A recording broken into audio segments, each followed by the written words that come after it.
নেমন্তন্ন নেমন্তন্ন নেমন্তন্ন নেমন্তন্ন আর আমাদের পিছু ছাড়া হচ্ছে না। আর আমরাও নেমন্তন্ন বাড়ি খেতে খেতে পাগল হয়ে যাচ্ছি। এই গরমে নেমন্তন্ন বাড়ির কথা শুনলেই কিন্তু মন খারাপ হয়ে যায়, কিন্তু কি করব, যেতে তো হবেই। আর বন্ধুর বাড়ির নেমন্তন্ন বলে কথা, সম্রাটের এক বন্ধুর ভাইয়ের ছেলে আজকে কিন্তু মুখে প্রসাদ, তো আমরা কিন্তু সেই উদ্দেশ্যে এখানে এসেছিলাম।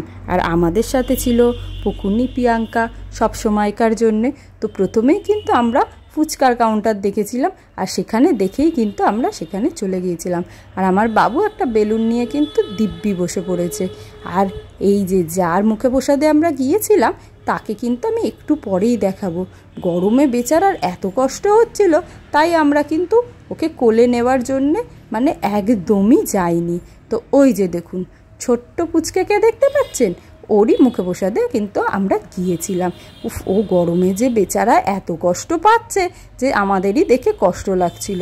তো আমার ছেলে দেখুন এখানে কিন্তু বেলুন ধরতে ব্যস্ত। বেলুন একটা ফেটে যাওয়া মাত্রই ও আবারও বেলুন চাইছে আমাদের কাছে। বেলুন যে ওর কী প্রিয় সেটা বলে বোঝাতে পারবো না। সবার কাছ থেকে কিন্তু ও হাত পেতে পেতে বেলুন চাইছে, আর আমাকে কিন্তু ছিঁড়ে দিতে বলছে। তো যদিও বা একটা দিয়েছিলাম সেটা কিন্তু ফাটিয়ে ফেলেছে। আর ওর ওস্তাদিটা দেখুন সব কিন্তু দেখাচ্ছে যে কোন কালারটা ও নেবে। তো ও ওর কাকিয়ার কাছে বায়না করছে যে দিতে, আর কাকিয়া বলছে তুমি হাত পেতে চাও তাহলে দেবে। এই দুজনের মধ্যে খুনসুটি চলছে। তো যাই হোক, আমরা এখানে এসে একটু বাইরে হাওয়াতে বসেছিলাম, কারণ বললাম না প্রচণ্ড গরম, প্রচণ্ড গরম, আর আমরা টিকতে পারছিলাম না। আর যেহেতু বাচ্চাদের অনুষ্ঠান, তো বাবুকে সেই কারণেই কিন্তু নিয়ে এসেছিলাম। তারপরে আমি আর প্রিয়াঙ্কা দুজনে মিলে কিন্তু ফুচকা খেতে দাঁড়িয়ে পড়েছিলাম। এই যে দেখুন মুখের সামনে ফুচকা দেখলে কি আর কেউ না করে? আর আমি তো টপার টপ ঢুকিয়ে নিচ্ছিলাম। আর এখানে ফ্রিতে ফুচকা বলে কথা, যত পারো তত খাও। কিন্তু বিশ্বাস করুন এত গরম যে আজকে ফুচকাটাও কিন্তু মুখে একদম অরুচি হয়ে গেছিলো, খেতে ভালো লাগছিল না। 4-5টা খেয়েই আমি কিন্তু আর খাইনি। আর এই যে আরেকজন আবারও একটা বেলুন কোথার থেকে নিয়ে বসেছে। এইবারে যেমনি না গান শুনতে পেরেছে অমনি বাবু নাচতে ব্যস্ত। নাচতে যে কী ওস্তাদ সেটা বলে বোঝাতে পারবো না। জানি না ও কোথার থেকে এই জিনিসগুলো শিখেছে, ওকে কিন্তু শেখাতে হয় না, সব নিজে নিজেই কীভাবে জানি করে। আর দেখুন চেয়ারে বসিয়ে দিয়েছে, ও নাচতে ব্যস্ত।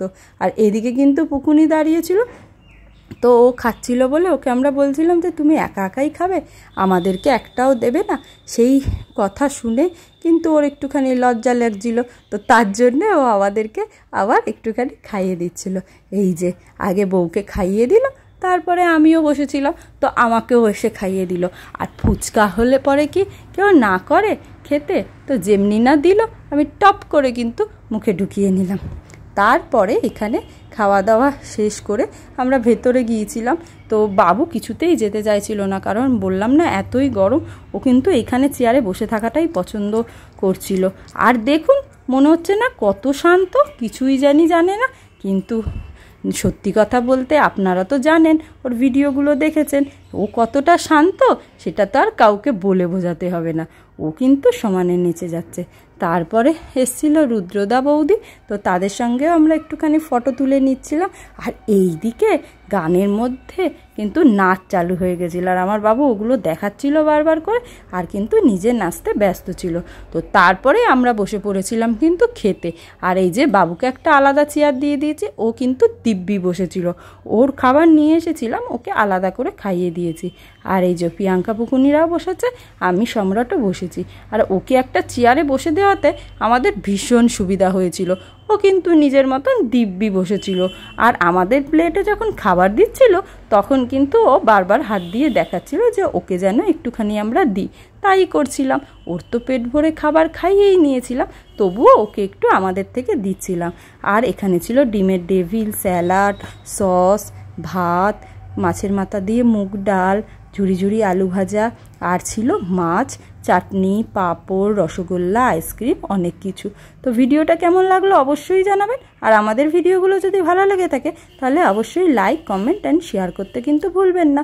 সবাই ভালো থাকবেন আর সুস্থ থাকবেন। দেখা হচ্ছে খুব তাড়াতাড়ি পরের কোনো ভিডিওতে।